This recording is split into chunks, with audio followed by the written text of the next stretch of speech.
Okay. So everyone, please open your Bibles. Sana may Bible kayo. So Habakkuk chapter 1. And we'll be reading from verse 12 until the first verse ng chapter 2. Okay? So this is the word of the Lord. Are you not from everlasting, O Lord my God, my Holy One? We shall not die. O Lord, you have ordained them as a judgment, and you, O Rock, have established them for reproof. You who are of purer eyes than to see evil and cannot look at wrong, why do you idly look at traitors and remain silent when the wicked swallows up the man more righteous than he? You make mankind like the fish of the sea, like crawling things that have no ruler. He brings all of them up with a hook. He drags them out with his net. He gathers them in his dragnet. So he rejoices and is glad. Therefore he sacrifices to his net and makes offerings to his dragnet, for by them he lives in luxury and his food is rich. Is he then to keep on emptying his net and mercilessly killing nations forever? I will take my stand at my watchpost and station myself on the tower and look out to see what he will say to me and what I will answer concerning my complaint. This is the word of the Lord. Let's have a short prayer. Father, as we come into your presence tonight and in your word, Lord, we ask that you would grant us the clarity of mind and an unobstructed heart. Grant us also, Lord, by your grace, the eyes to see, the ears to hear, and the heart to process what was in plain sight, Lord. But through all the noise in the world, we have continuously failed to see. And so we ask all of this, Lord, as we begin the study of your precious word tonight. In Jesus' name, amen. Okay. Have you ever find yourself in a situation where God does something in or around you that doesn't make any sense? I'm sure lahat tayo, we all do, di ba? You were praying for something that you thought was the right goal, where you thought was the correct goal or the godly goal. Kaya inisip mo rin, surely, ito din yung gustong mangyari ng Panginoon para dito sa sitwasyon ko o sa problema ko na to. No? Surely, aligned kami pagdating dyan. And so you pray for it, pero as time passes, parang kabaligtaran naman yung mga nangyayari. Alam niyo yun? Like when you were praying for your children to grow up loving the Lord the way you love the Lord, tapos pinalaki mo pa sila sa isang environment where they're always surrounded by fellow Christians.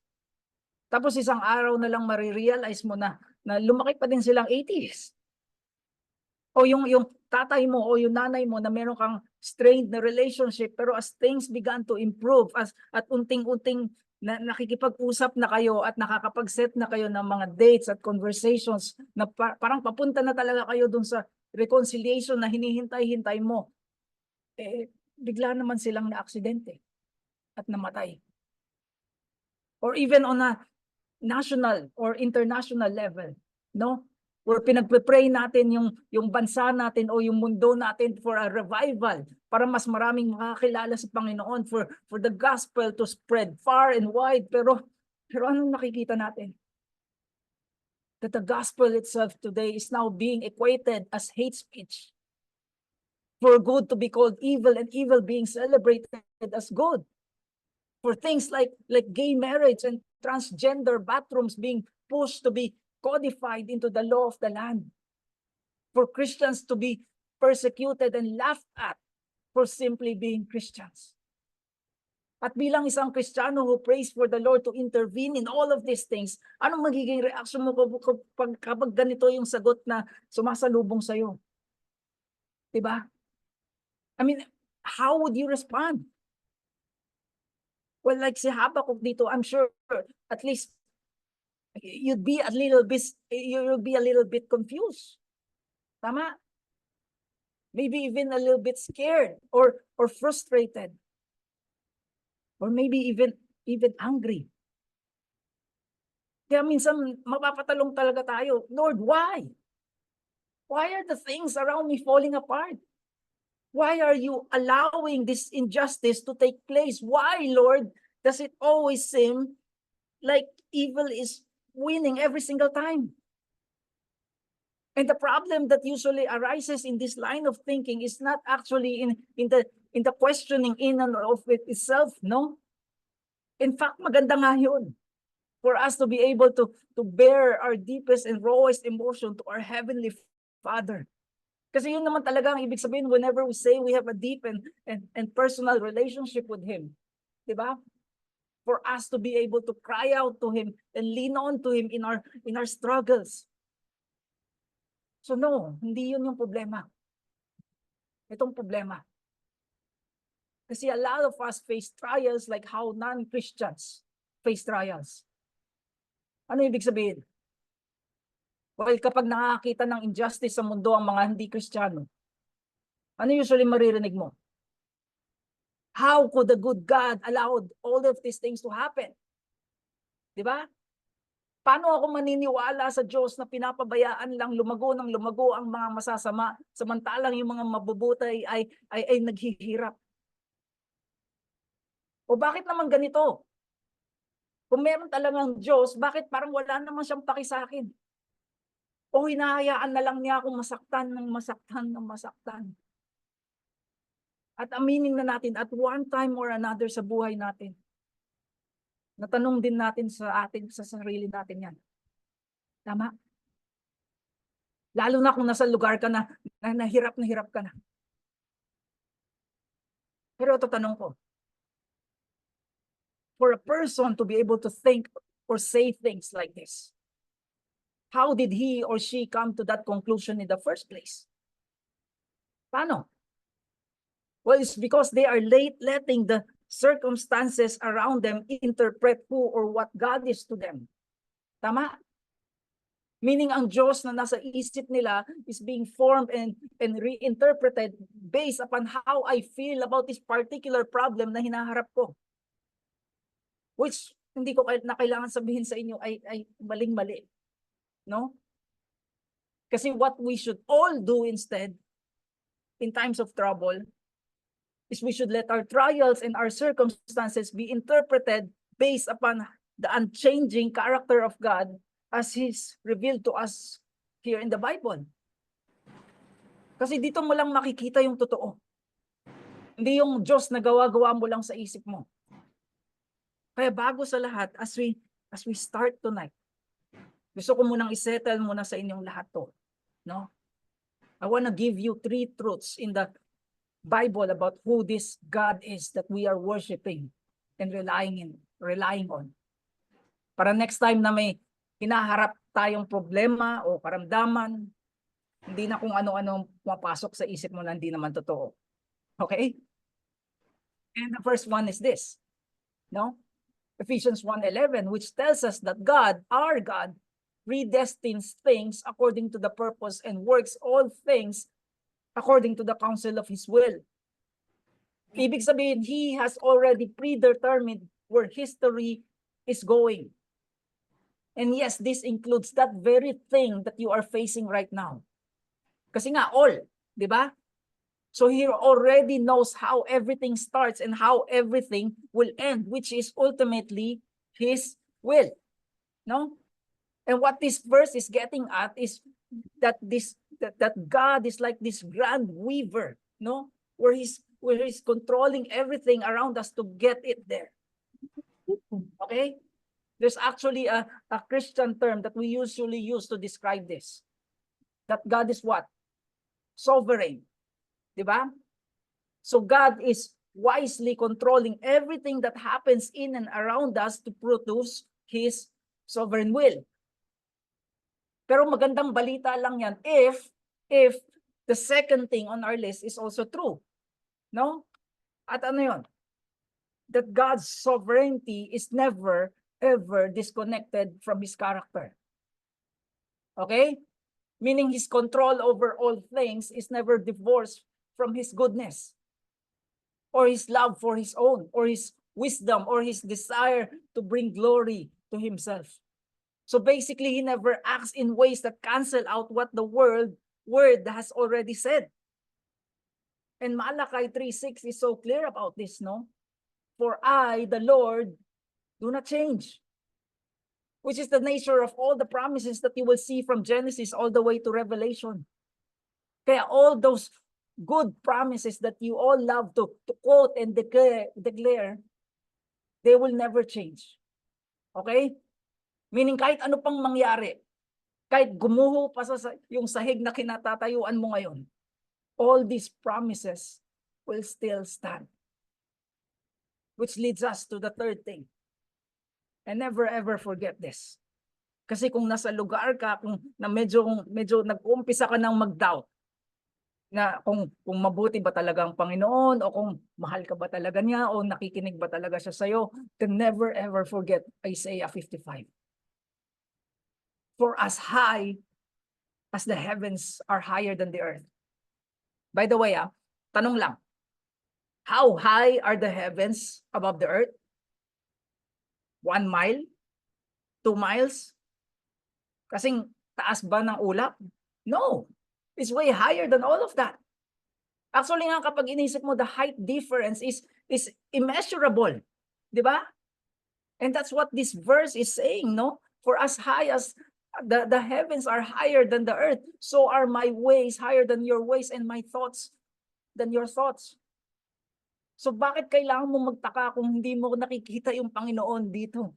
Ay, kung di mo nakikita yung nakikita ng Panginoon, 'di ba? Bakit kailangan mo mag-complain kung di nangyayari yung gusto mong mangyari? And here's a couple more verses kung di ka pa din convinced dito. Ecclesiastes 3:11, written by perhaps the smartest man who ever lived, si King Solomon. And yet he says that we cannot find out what God has done from the beginning to the end. Tapos sa Romans 11:33, at si Apostle Paul na to, sabi na, how unsearchable are his judgments, how unscrutable and incomprehensible are his ways. Incomprehensible to whom? To us, di ba? Kasi nga, as human beings, we cannot possibly figure out what God is thinking. Because He's God and we're not. And so we need His mind and His perspective and His interpretation on the things that are happening in and around us to even have some kind of understanding kung ano ba talaga. No? And luckily for us, we have His mind here in His revealed word. Kaya nga natin pinaghihirapan aralin to chapter by chapter, verse by verse, kasi nga we desperately need to know what He really means. Agree ba? And so with that said, let's all delve into our passage tonight, which is talking about the very thing na sinasabi ko. Okay? And let's try to see kung ano ba talaga ang gustong iparating ng Panginoon sa atin dito. Magpisa tayo. Verse 12 at 13. Are you not from everlasting, O Lord, my God, my Holy One? We shall not die. O Lord, you have ordained them as a judgment, and you, O Rock, have established them for reproof. You who are of purer eyes than to see evil and cannot look at wrong. Why do you idly look at traitors and remain silent when the wicked swallows up the man more righteous than he? And so as we open up itong second half ng chapter 1, ang una nating nakikita dito is this prophet na si Habakkuk still struggling with what he just learned from God. No? Kasi kung natandaan niyo, nung natapos tayo last time, he was so confused. Diba? He was sitting there and seeing all these sins and rebellion happening all over his country. Kaya napatanong siya sa Panginoon, sabi na, Lord, how are you letting this continue? Lord, nandiyan ka pa ba? Lord, wala ka pa talagang gagawin dito? And the Lord answered him, no? Sabi na sa verse 5 to 11 na, teka lang. Hindi porket wala akong hindi porket wala kang nakikita, wala akong ginagawa. Okay? Know that I'm always listening. Know that I'm always watching over this. In fact, I'm in the middle of doing something about this right now. Because I'm raising up this ruthless army who is coming over to invade Judah. Dudurugin nila yung bayan nyo dahil dyan sa pinagagawa nila. And Habakkuk's like, wait, Lord, ano to? I know this problem that I'm coming to you with is bad. It's really bad. Pero anong klaseng solusyon to? Paano makakatulong ito? Kasi nga, he was initially asking for the Lord to intervene, di ba? To somehow produce a revival in the hearts of his people. Pero when the Lord answers, his answer somehow just rocked the Habakkuk's theological world. No? Kasi God just revealed to him that not only will there be no revival coming, but his nation is actually living on borrowed time. That Judah as a nation is as good as dead because of this coming judgment. And so here is Habakkuk confused. Hindi na matanggap-tanggap yung naririnig niya. In his mind kasi, he was still wrestling between God's actions, what God is doing in this world through his sovereignty, and how that can possibly correspond with his character. In other words, given God's goodness and holiness, how are his ways even justifiable when violence and rebellion just continue to dominate in this world that he's supposed to be controlling? Tama? Tapos ngayon, lalo pang lumalala. What's coming now is even worse. Kasi alam mo yung kino-complain ni Habakkuk ng mga rebellion ng mga kababayan na sa umpisa? Wala lang yun compared to the violence that is coming when Babylon arrives. And he's like, Lord, bakit naman ganun? It doesn't fit. Hindi tumutugma yung pagkakilala ko sa iyo sa nakikita kong ginagawa mo. Kaya sabi na, are you not from everlasting, O Lord, my God, my Holy One? Now, itong word na everlasting dito actually refers to antiquity, no? To the very beginning of Israel's history. Kung saan iprinamis ni God kay Abraham na he would create a nation out of his descendants and would from there bless the whole world. And throughout their history, nakita naman natin unting-unting na-develop yan, di ba? We saw that from Jacob. He brought the Jewish people into existence. Tapos, a few centuries later, he then rescued them from Egyptian slavery.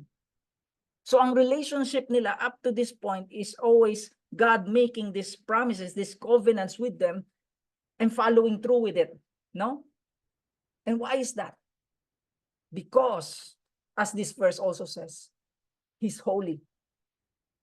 And because He's holy, hindi na pwedeng talikuran yung mga naipromise na niya. Nagets nyo? Because His very nature dictates that He cannot sin. Therefore, He cannot lie. Not even a little bit. At alam ni Habakkuk to. Kaya nga, dineclare niya sa dulo ng sentence na to, that we shall not die. And it's this glimmer of faith in his heart. No?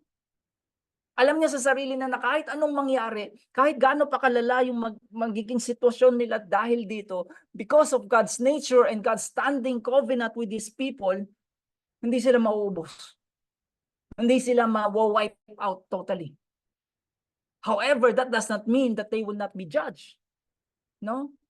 And this is what this next sentence is saying. Tingnan nyo.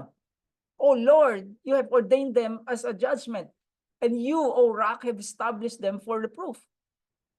So judgment and reproof. What do these two words speak of? Discipline and correction. Diba? It's the restoration of truth and justice after a time of rebellion.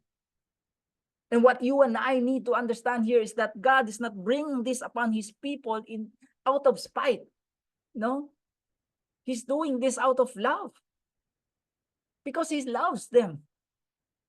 And Proverbs 3:12 will tell this to us very clearly. That God disciplines those that He loves. And Job also echoes this, no? Sa Job 5:17, sabi doon, blessed is the man whom God corrects. So contrary to what many of our modern day teachers and motivational speakers will tell you, to be rebuked by God and to be disciplined by God, to have hardship and trials in your life is actually really a blessing rather than a curse. Kasi what this means is may pakialam pa siya sa'yo. That He loves you enough to discipline you as each of us would discipline our own children. At pansinin din ninyo dito sa verse 12 kung paano na ginawa lahat to. Because He ordained them. Meaning God established the Babylonians in their power and their position on the world stage para lang maidisiplina tong mga tao niya. Imagine niyo. He changed the entire course of world history just to show His people who He really is. And again, this is how God in His sovereignty works. No? Most of the time, hindi mo makikita kung bakit niya talaga ginagawa yung mga ginagawa niya. Tayo kasi we are reading this almost 3,000 years after the fact. Kaya alam na natin how everything played out. Pero for someone like si Habakkuk, how could he possibly see? Di ba? Kaya nga nasa isip niya is puro God. Ano to? None of this makes sense. Kaya nga sabi din niya dito sa verse 13 na you who are of purer eyes than to see evil and cannot look at wrong. Why do you idly look at traitors and remain silent when the wicked swallows up the man more righteous than he? And the idea here is that since we all know that God is holy and He does not condone and approve of evil, how then can He use an evil nation like these Babylonians to discipline His less evil people, the Jews? Diba? Kaya Habakkuk is saying, okay, God, alam kong masama kami. Yun nga yung nilalapit ko sa'yo. Pero they're worse. They're way worse. So paano mo sila gagamitin para turuan kami ng leksyon? Alam mo yun? How can you punish a less worse people with the more worse people? Kasi on the surface, that's what it looks like. Diba? That God is favoring the ungodly and the untrustworthy by blessing them. Ang gamit pa nga na word dito ay traitors, mga traidor. And Habakkuk was like, how can you do this, Lord? How can you ignore all the evil that this nation represents? How can you see what they're doing and then see what we're doing and then think that it's good to use them, a worse people, to punish us? And so the question is really this, no? If God is good, how then can He use evil to bring about His purposes? Diba? I mean, yun naman yung tanong lagi. If God is really good, then bakit ganito? Bakit ganyan? How did all these people who are living wickedly and in total rebellion against God, how did they get so much power? How did these politicians who plunder our nation's money get away with it over and over and over again? How is it na ako, na binigay ko na yung buong buhay ko sa panglilingkod sa iyo, how is it na ako pa rin yung nagka-cancer? How can God be good kung ang dami pa rin namatay sa nakaraan na bagyo? And we see these things and we go, Lord, ano ba nangyayari? Lord, aren't you in control of all of this? Kasi how is this in control? At nakaka-relate tayong lahat dito because we know this, di ba? We know this, we live this.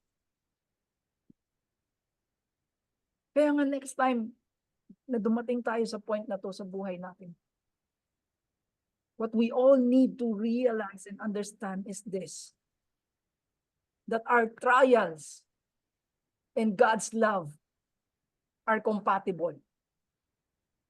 Okay? They're compatible. Meaning that the hard times in our lives do not ever, ever contradict God's love for his people.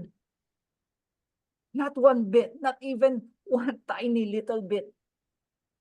Friends, just look at your Bibles. Kahit dito lang sa Old Testament, covenant language fills this entire book from beginning to end because there's a covenant-making God who's pledged himself to be faithful to his people. Meaning he will never turn away from them, even if they turn from him. His loyal and perfect love will persevere and continue no matter what. Kasi isipin nyo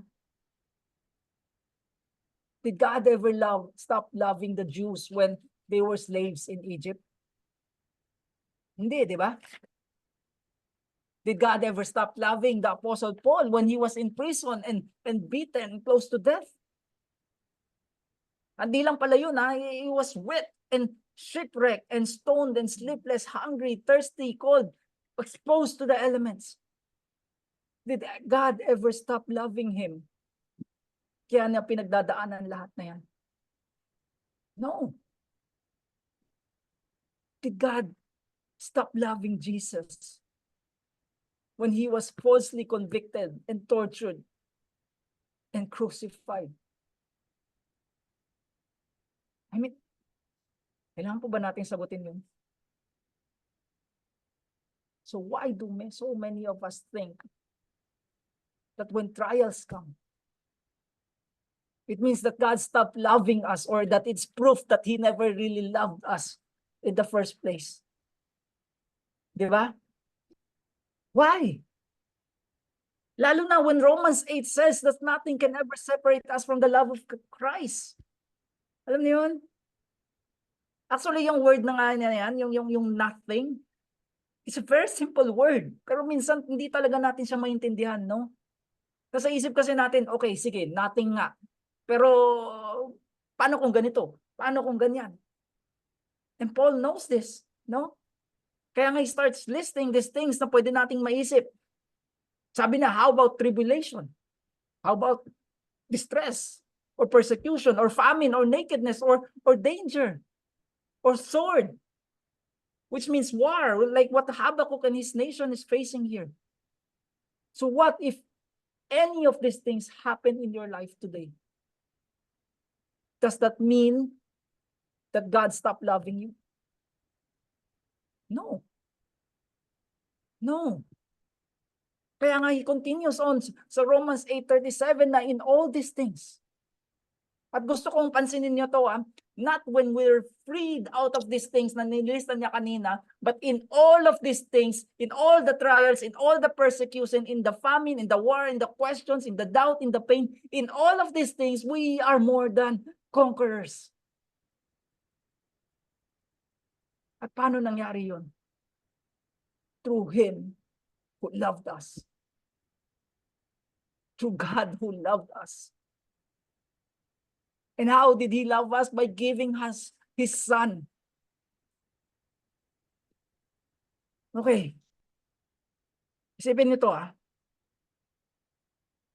If God, our infinite, almighty, high and lifted up God, gave his one and only begotten son to actually die the worst death imaginable para lang mas-save ka sa sarili mong kamatayan at kasalanan. Ano ibig sabihin nun? That he loves you infinitely. Diba?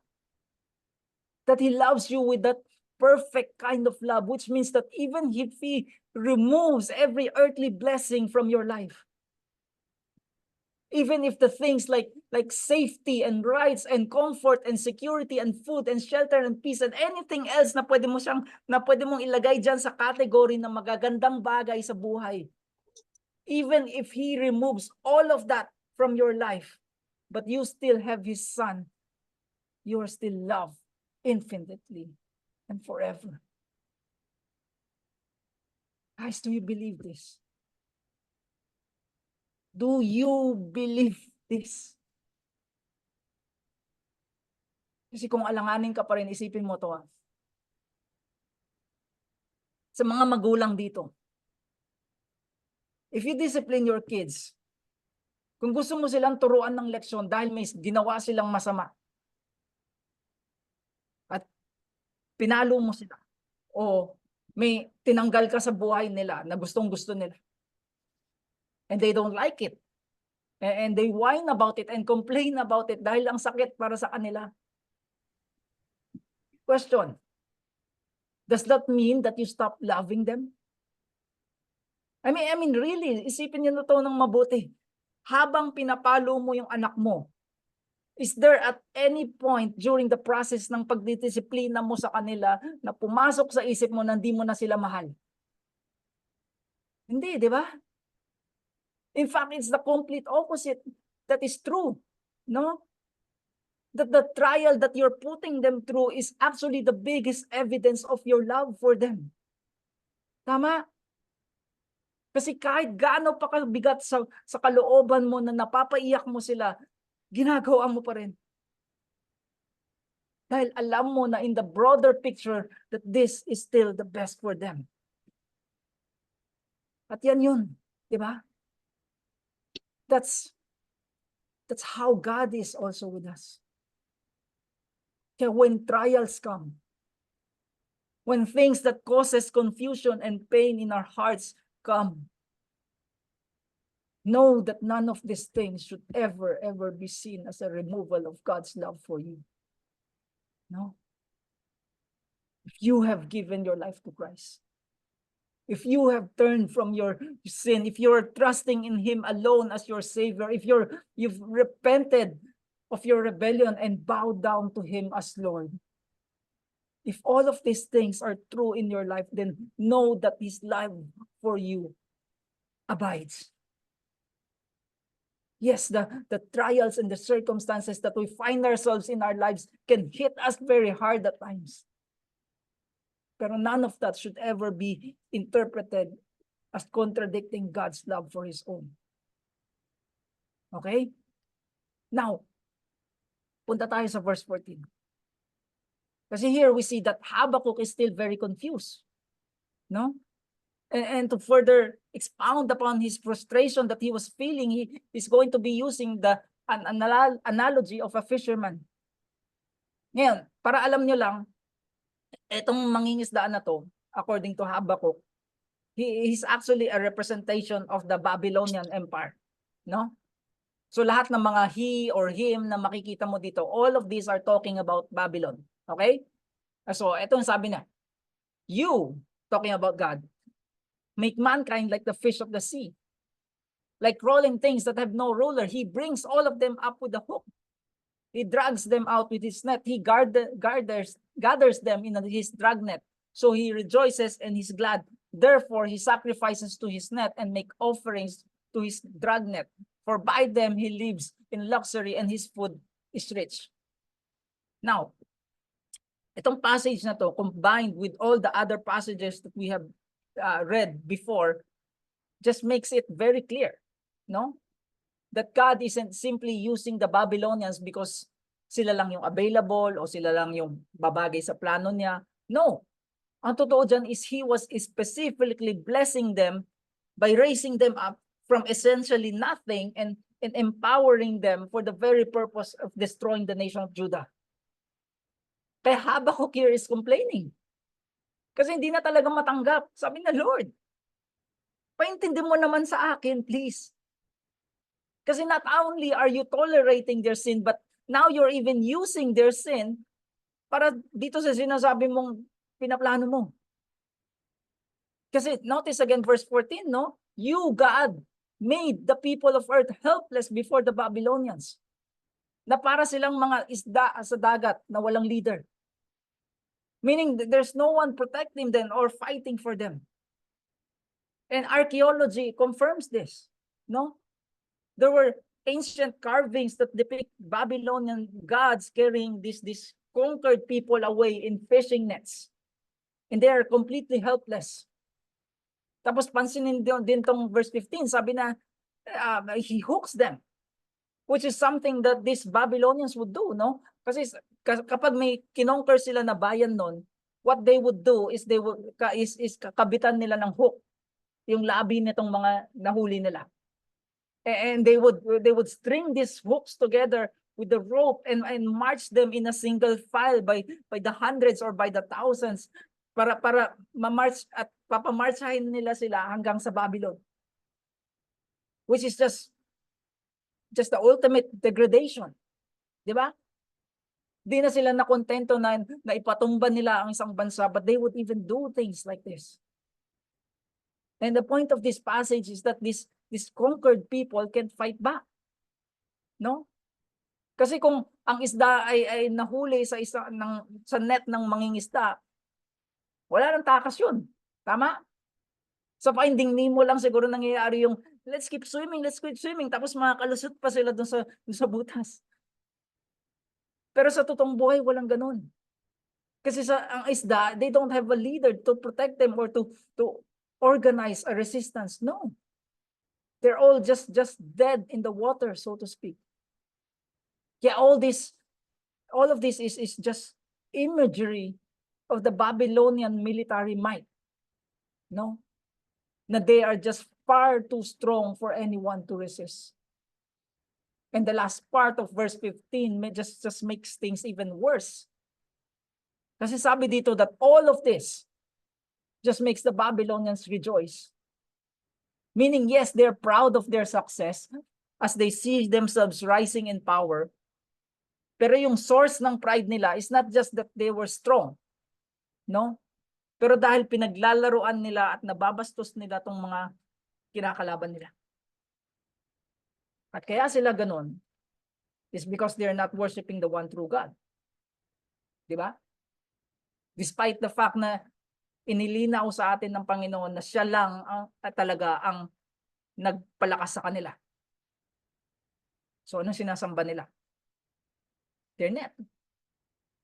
The Babylonian war machine. So they are worshipers of their own abilities and their own strength. Bakit? Kasi they truly believe that these are the very things that gives them luxury. Then they got to live these prosperous lives with all their needs met in abundance dahil lang sa lakas nila. So they're not attributing this to God or to anyone else for that matter. I mean, why would they? Di ba? When they were lovers of self.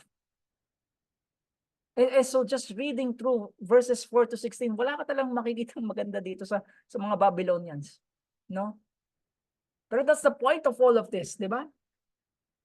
Kaya Habakkuk ended his complaint with is he then to keep on emptying his net and mercilessly killing nations forever? Now notice itong word na forever dito. Kasi Habakkuk is asking, Lord, ano to? Are you ever going to stop these people? Or are they just going to keep on winning and winning and winning with their lies and their violence and their cheating? How are you letting all of this happen, Lord?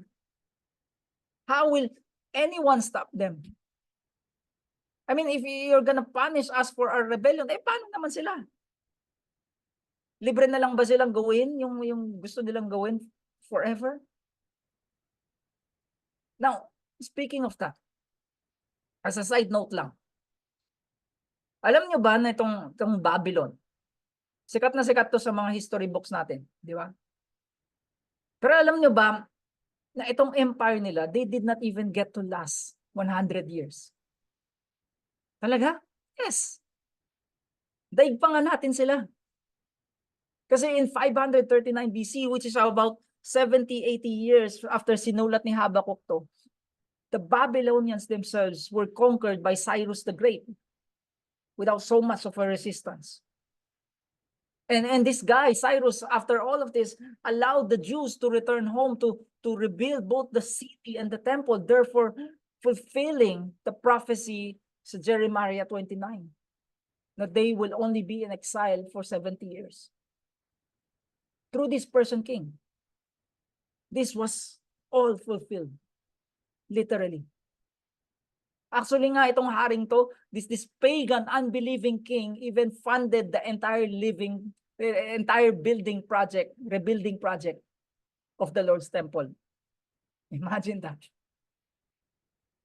So it's safe to say na as we read through itong mga kinocomplain ni Habakkuk dito, he's really just confused about what God is really doing. Di ba?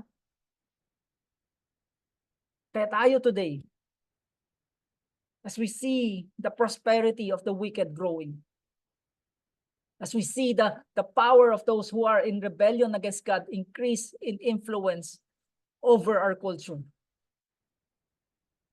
let's all just admit this one biblical truth. Ano? That God uses sin to do good. That God uses sin to do good. So, posible yun? Yes. Yan nga yung nakikita natin dito, di ba? Because yes, tama naman, God being holy means He cannot sin. He cannot even be tempted by sin, but He can, however, use sinful people and sinful actions to accomplish good things in this world. At yan yung kailangan natin maintindihan dito. Kasi His will, which is what He wants to happen, cannot be stopped by anyone's sinful choices. And take note, choices. Meaning, hindi na hinihikayat yung taong magkasala. Man did that all by himself. But God can still use that in ways that we're probably never going to fully understand with our limited human minds. No? Pero know that He can even use human sin to do what's right. Kasi saan pa natin nakita yan? Well, Joseph. Naalala naman pa si Joseph? He lived a life of suffering. Diba? Galit na galit sa kanya yung mga kapatid niya, muntik na nga siyang pinatay. But they ultimately decided na baka mas magandang ibenta na lang natin siya as a slave in Egypt. And although parang gumanda na yung sitwasyon na doon, nawasak na naman lahat, no? Kasi yung asawa ng boss niya, inakusahan siya ng rape at nakulong siya. Tapos doon naman sa kulungan, he helps this guy out. This guy who promised na tutulungan siya kapag nakalabas na siya. Pero kinalimutan naman niya lahat nung nakalaya na talaga siya. And so Joseph stuck in prison for a few more years, no? Kahit wala naman siyang kasalanan. Until he finally gets out a few years later at nabigyan siya ng mataas na posisyon sa gobyerno ng Egypt. Where God in His providence arranged na magkita-kita sila ulit ng mga kuya niyang balasubas. Now listen to how he thinks about what they did to him. Ito sabi niya, as for you, you meant evil against me, but God meant it for good. Narinig niyo yun? God meant your evil for good. Now, tanungin ko kayo, saan pa sa Bible natin makikita tong narrative na to? Where God takes like maybe the greatest evil that's ever been committed and uses it for the greatest possible good. Saan? Jesus. Di ba? Kasi here you have the cross. Probably the most evil torture device ever invented. Tapos combine that with the evil of Pilate, and the evil of the religious leaders, and the evil of the soldiers, and the evil of the people mocking Jesus. And God takes all of that and not only uses it for the good of fulfilling multiple prophecies through this one single event, but for the ultimate good of bringing about salvation to all who would trust in Christ today. I mean, look at this. This is Acts chapter 2. This Jesus was delivered up according to His definite plan and foreknowledge of God. Meaning, nakaplano na lahat yan from the very start. Kaya we know that this is God's good and perfect plan. But look how it played out. You crucified and killed by the hands of lawless men.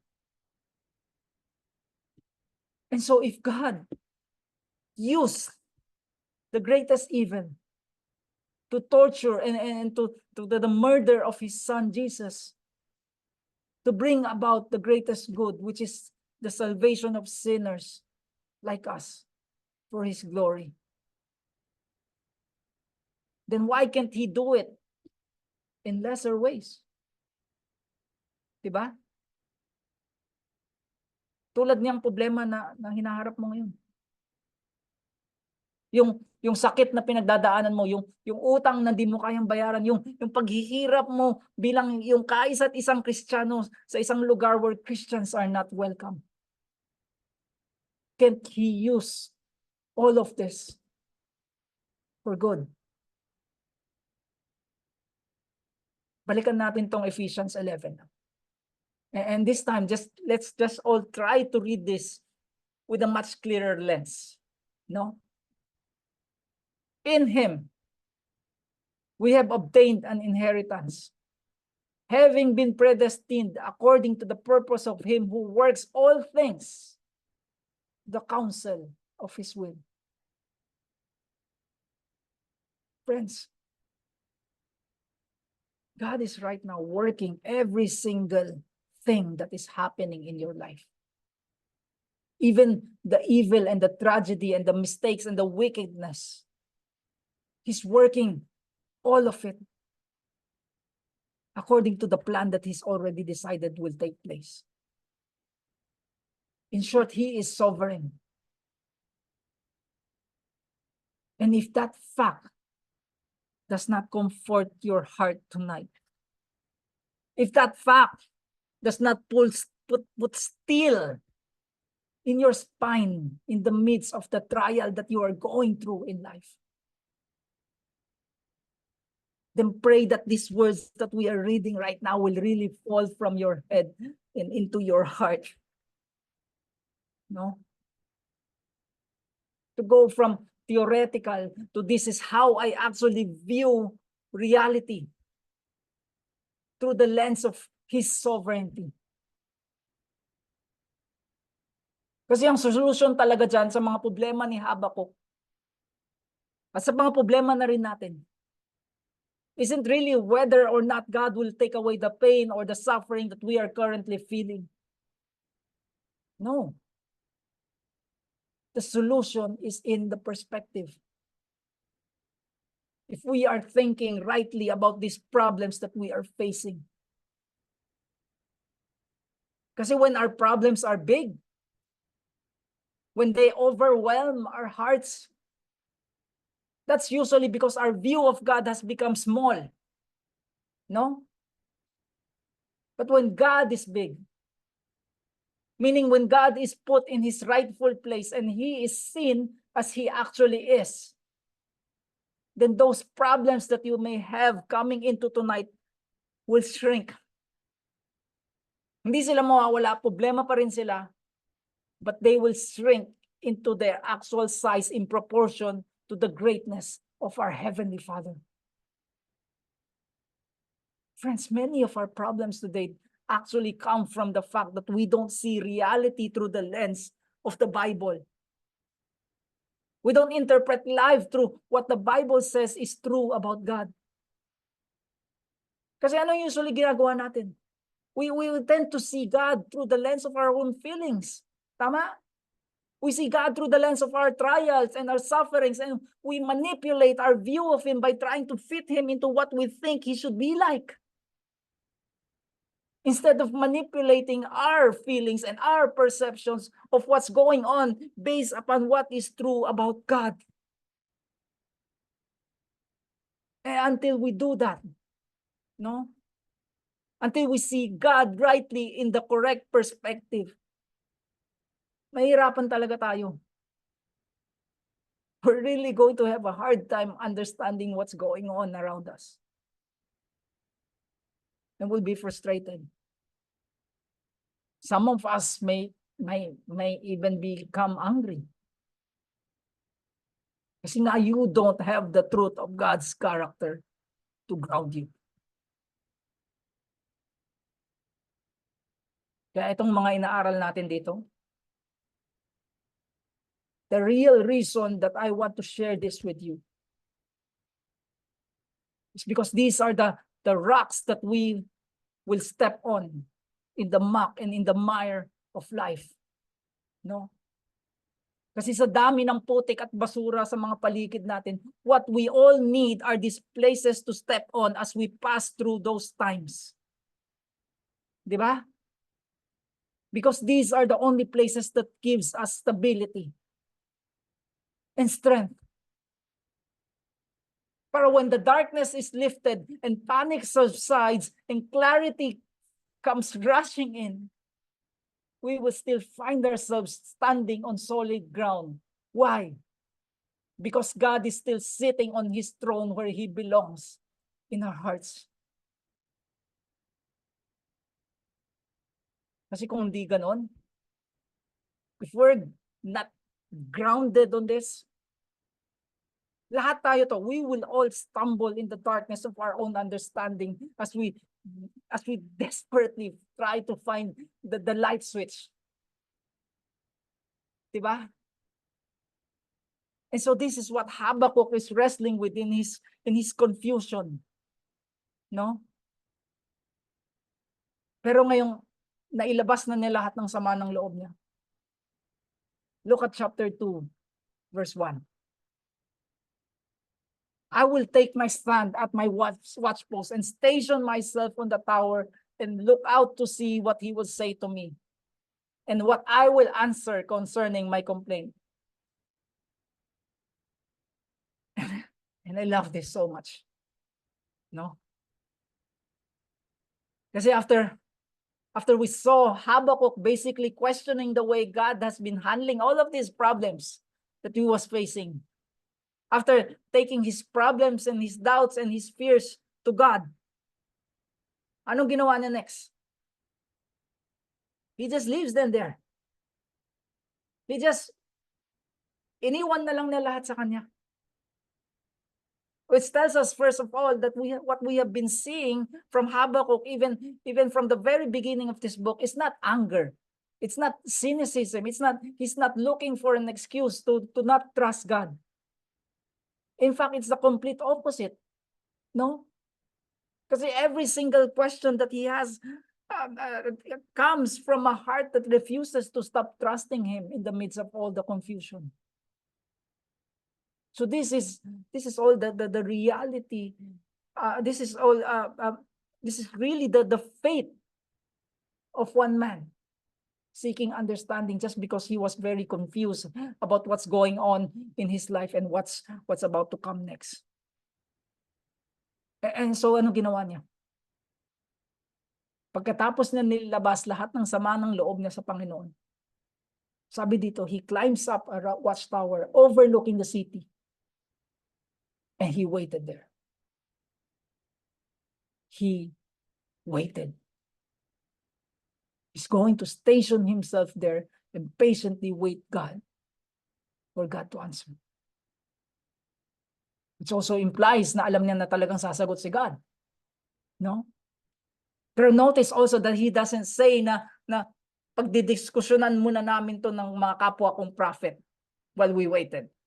Di ba? No, he's just going to be there alone. And the idea here is I don't want to talk to anybody else about this. Ang dami-dami kong tanong pero I'm really not looking for any kind of advice right now. I just want to hear from God. Bakit? Because he's determined to understand what God is doing in his nation. And he's not going to settle for an answer from anyone else.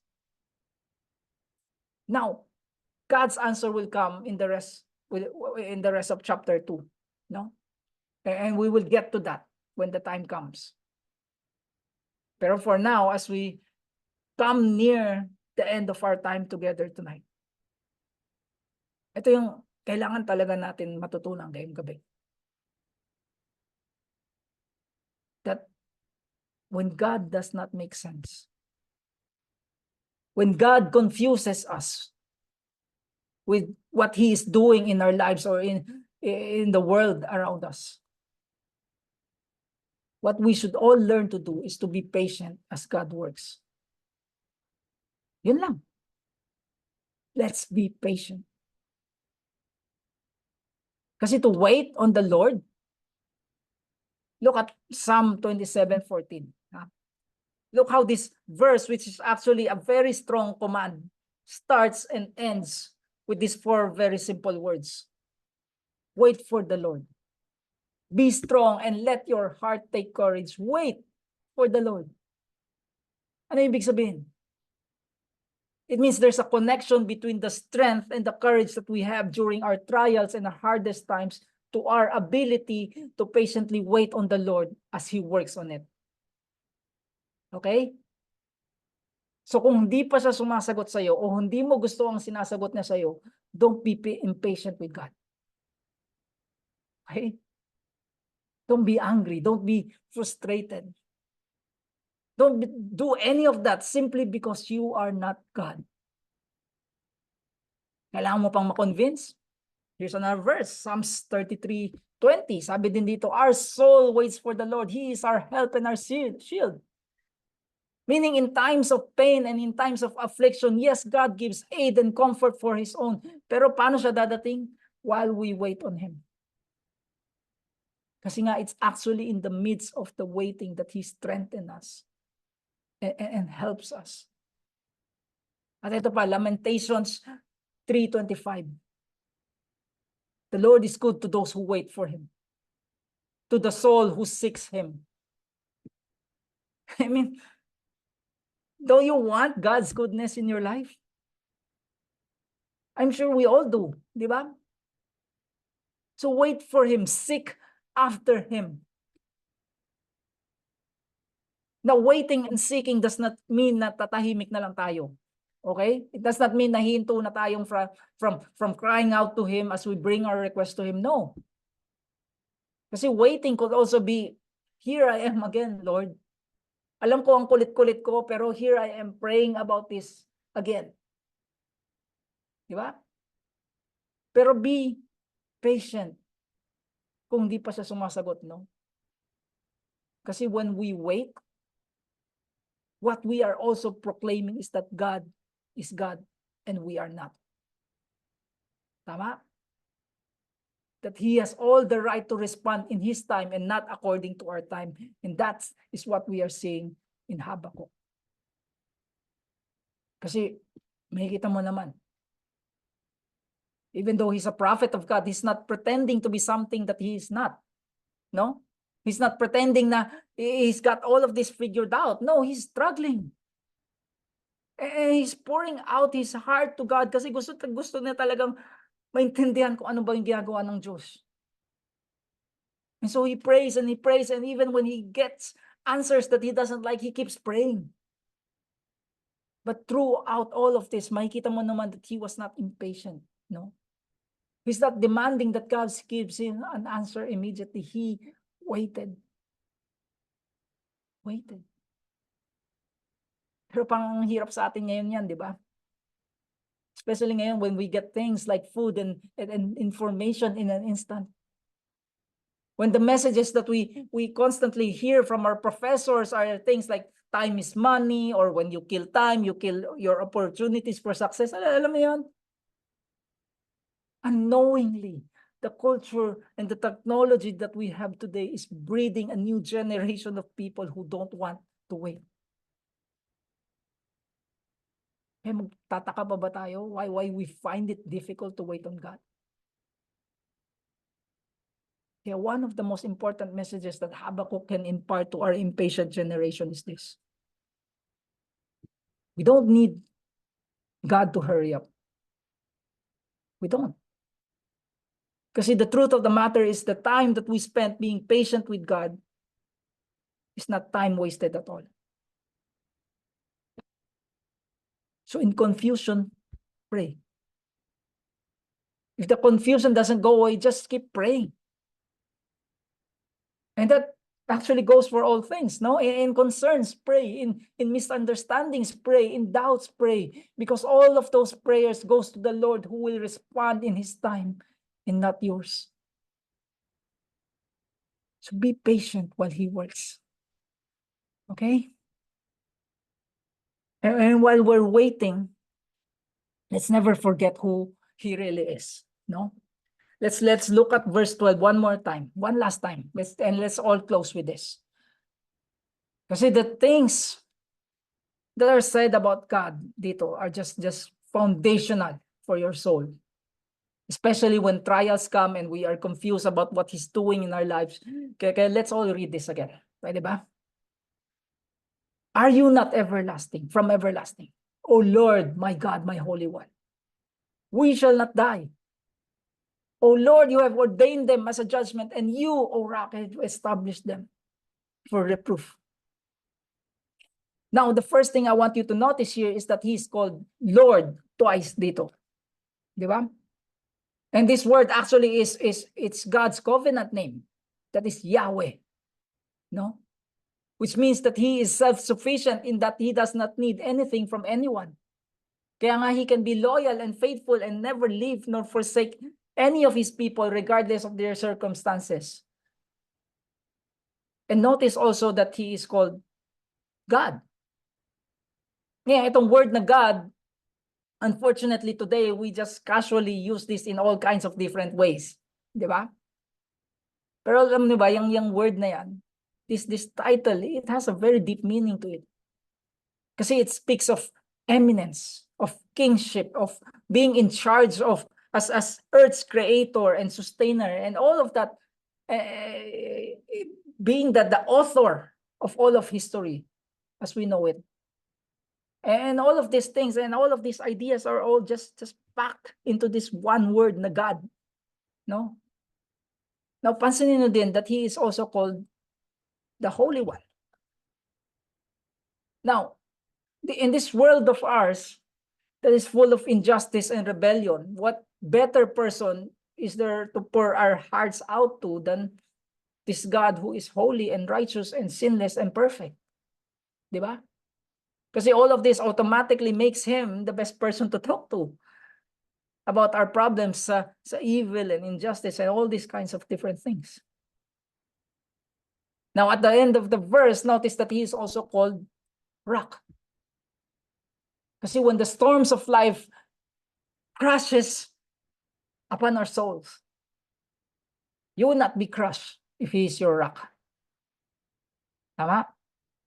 Because He is immovable. He is unshakable. And in times of change, He will always stay the same. Yeah, one last thing that I want you to notice here before we end. And it's this little word that you see before God and Holy One. And it's the word my. My. Meaning, God, you are all of these things to me. And this trial that I have can never break our bond. Kasi I'm clinging on to you with all of my heart and all of my strength. And no matter what is happening in my life, no matter what is happening in the world around me, you will always be my rock, my refuge, my protection. You will be my strength, O Lord, because you are my God, my Holy One. And I will wait upon you. And that's the kind of God we all need. Diba? We don't have to understand what He's doing. We don't even need to trace where His hand is going. We just have to trust in His heart and in His character. He is working all things for the good of those who love Him and are called according to His purpose. And so may He be that God for each and every one of us here in the days and in the years ahead. Amen? Amen. Let's close in prayer.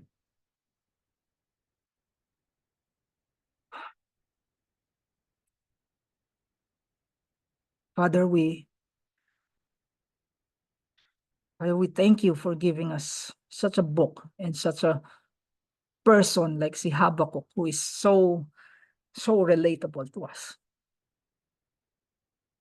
Because we too have questions as we deal with our own difficulties and challenges in life. We too, Lord, struggle whenever we can't see beyond a few steps ahead of us. Okay, I pray, Lord, tonight specifically for those of us here who are dealing with these difficulties in life. For those who are troubled and tormented by these same questions of, Lord, why, Lord, why? Grant every heart here, Lord, the peace and the understanding of who you truly are. You are not only the God who ordained things to happen from beginning to end, but you actually chose to take it upon yourself to send your precious, precious Son, Jesus, to die on our behalf. So that this suffering that we are going through will have a real and permanent ending. And that is life forever with you. Yeah, in our pain, we acknowledge you as our strength, God.